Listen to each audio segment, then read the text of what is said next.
You are one of the most successful cybersecurity law enforcement agents of all time. You tracked and brought down Russ Ulbricht, aka Dread Pirate Roberts, who ran Silk Road, and Sabu of LulzSec and Anonymous, who was one of the most influential hackers in the world. So first, can you tell me the story of tracking down Russ Ulbricht and Silk Road? Let's start from the very beginning. And maybe let's start by explaining what is the Silk Road. It was really the first dark market website. You literally could buy anything there. I'll take that back. You couldn't. There's two things you couldn't buy there.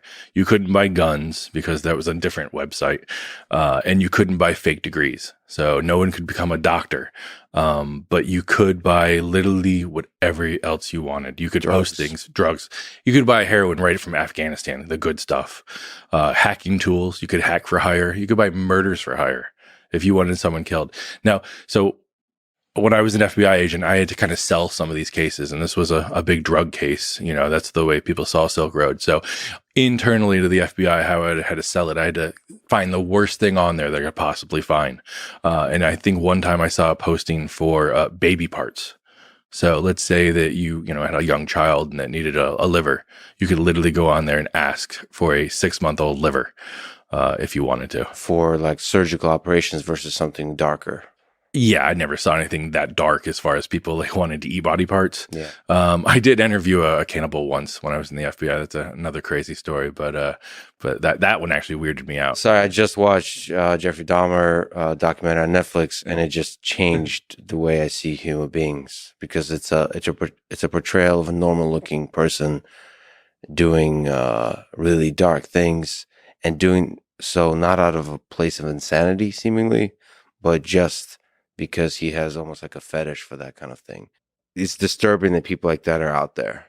So people like that would then be using Silk Road. Not like that necessarily, but people of different walks of life would be using Silk Road to primarily, what was the primary thing? Drugs? It was primarily drugs. And that's where it started. It started off with Russ Ulbricht growing mushrooms out in the wilderness of California and selling them. But really, his was more of a libertarian viewpoint. I mean, it was like, you choose what you want to do for yourself and do it. And the way Silk Road kind of had the anonymity is it used what's called Tor, or the onion router, which is an anonymizing function on the deep web. It was actually invented by the U.S. Navy back in the mid 90s or so.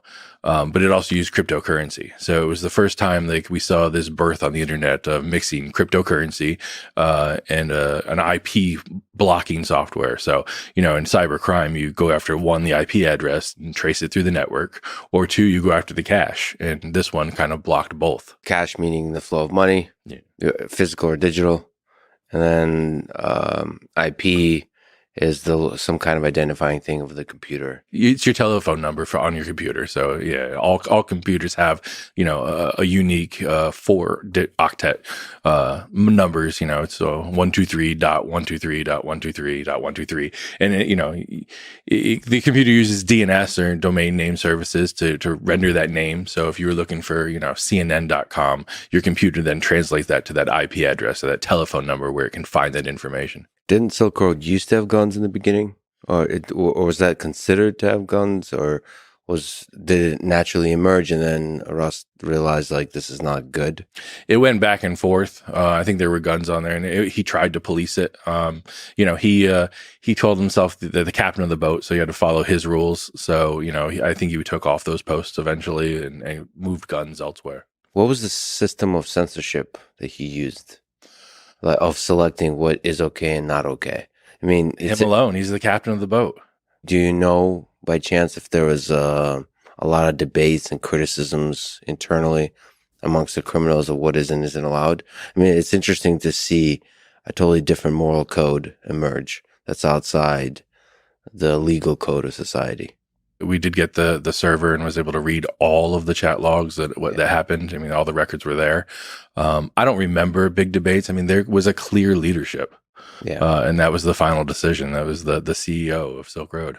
And so primarily it was drugs, and primarily out of an ideology of freedom, which is if you want to use drugs, you should be able to use drugs. You should put in your body what you want to put in your body. And when you were presenting a case of why this should be investigated, you were trying to find, as you mentioned, the worst possible things on there. Is that what you were saying? So we had arrested a guy named Jeremy Hammond, and he hid himself. He was a hacker, and when we arrested him, it was the second time he had been arrested for hacking. He used Tor, and so that kind of brought us to a point. The FBI has a computer system where you look up things. You look up anything. I could look up your name or whatever if you're associated with my case. And we were finding at the time a lot of things when you look it up, a case would end, be like, "Oh, this is Tor," and it just stopped.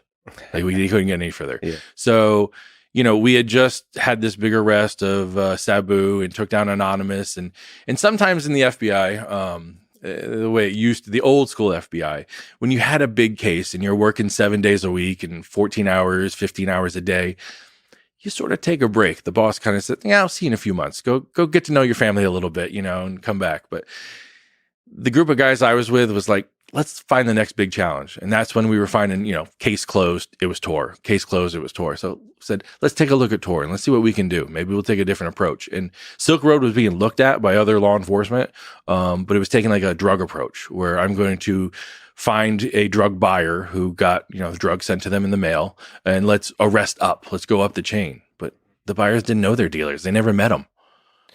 And so you were taking a cybersecurity approach. Yeah, we said, let's try to look at this from a cyber approach and see if we can glean anything out of it.